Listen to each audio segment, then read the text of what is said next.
নমস্কার। আজ আমরা কথা বলছি একটা সাম্প্রতিক রক্তদান শিবির নিয়ে। কিছু তথ্য এসেছে হাতে, বেশ বড় মাপের আয়োজন বলেই মনে হচ্ছে।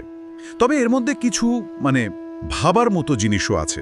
চলুন একটু খুঁটিয়ে দেখি ব্যাপারটা। শুরুতেই যে সংখ্যাটা দেখছি, রেজিস্ট্রেশন বা নাম লেখানো প্রায় 1200-র বেশি মানুষ পাওয়া যায়। 1200, হ্যাঁ, এটা বিরাট সাড়া, নিঃসন্দেহে। কিন্তু শেষ পর্যন্ত রক্ত দিয়েছেন 700-র কিছু বেশি, মানে প্রায় 500 জনের একটা গ্যাপ। এই ফারাকটা কেন হলো, এটা একটু ভাবাচ্ছে। ঠিক এই জায়গাটায় একটু বোঝার আছে। দেখুন, 1200 মানুষের আগ্রহ, এটা অবশ্যই আয়োজকদের জন্য খুব বড় ব্যাপার, কিন্তু শেষ পর্যন্ত 700 জন পারলেন। তথ্যগুলো যা বলছে তাতে মনে হচ্ছে দুটো প্রধান কারণ ছিল। এক, সময়ের অভাব, মানে দীর্ঘ লাইন বা হ্যাঁ, হয়তো অনেকটা অপেক্ষা করতে হয়েছে। আর দ্বিতীয় কারণটা হলো কিছু পদ্ধতিগত জটিলতা, টেকনিক্যাল বা ধরুন স্বাস্থ্য পরীক্ষার যে প্রক্রিয়া, সেখানে হয়তো কিছু দেরি হয়েছে বা সমস্যা ছিল। আচ্ছা। তবে দেখুন, এত বড় আয়োজনে এই ধরনের চ্যালেঞ্জ আসাটা কিন্তু খুব অস্বাভাবিক নয়।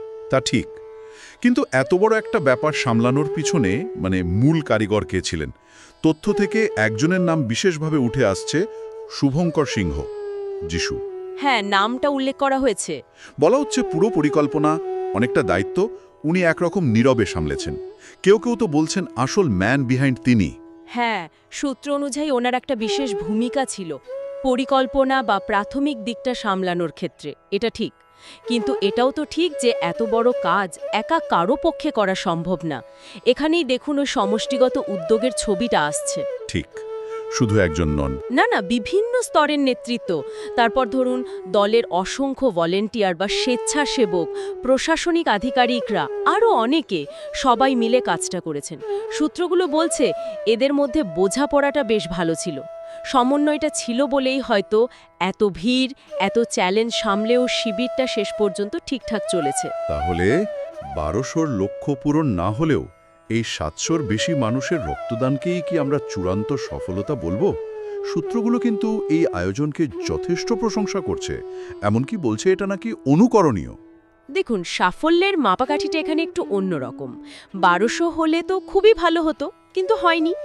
কিন্তু 700-র বেশি ইউনিট রক্ত জোগাড় করা, যেখানে এত রকম সীমাবদ্ধতা ছিল, এটাও তো বিরাট ব্যাপার, তাই না?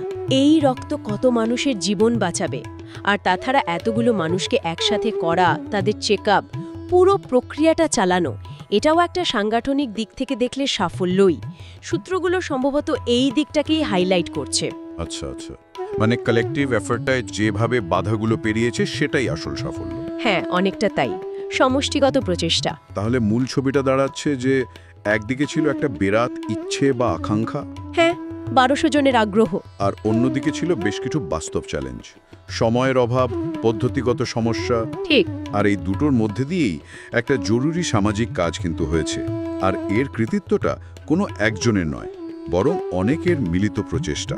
একদম। এই পুরো আলোচনা থেকে বা তথ্যগুলো থেকে সবচেয়ে গুরুত্বপূর্ণ বা মনে রাখার মতো বিষয় কোনটা মনে হয়? আমার মনে হয় সবচেয়ে বড় শিক্ষাটা হলো যে কোনো বড় ভালো কাজে পরিকল্পনা তো জরুরি বটেই, কিন্তু অপ্রত্যাশিত বাধা আসবেই। তা তো আসেই। সেই বাধাগুলো এলে সবাই মিলে কিভাবে সেটা সামলানো হচ্ছে, সেই মানসিকতা আর ক্ষমতা, ওটাও সমান গুরুত্বপূর্ণ। এই শিবিরে যেমন 1200 জনের আগ্রহটা একটা সম্ভাবনার দিক দেখায়, তেমনি 700 জনের রক্তদানটা কিন্তু বাস্তব চ্যালেঞ্জগুলোকেও সামনে আনে। ঠিক। এখান থেকে অনেক কিছু শেখার আছে। ভবিষ্যতে এমন আয়োজন করলে এই অভিজ্ঞতা কাজে লাগবে। কি করে আরও বেশি ইচ্ছুক মানুষকে রক্তদানে সাহায্য করা যায়, সেই রাস্তাটা খুঁজতে হবে। সাফল্য উদযাপন তো করতেই হবে, কিন্তু ঘাটতিগুলোও বিশ্লেষণ করা দরকার।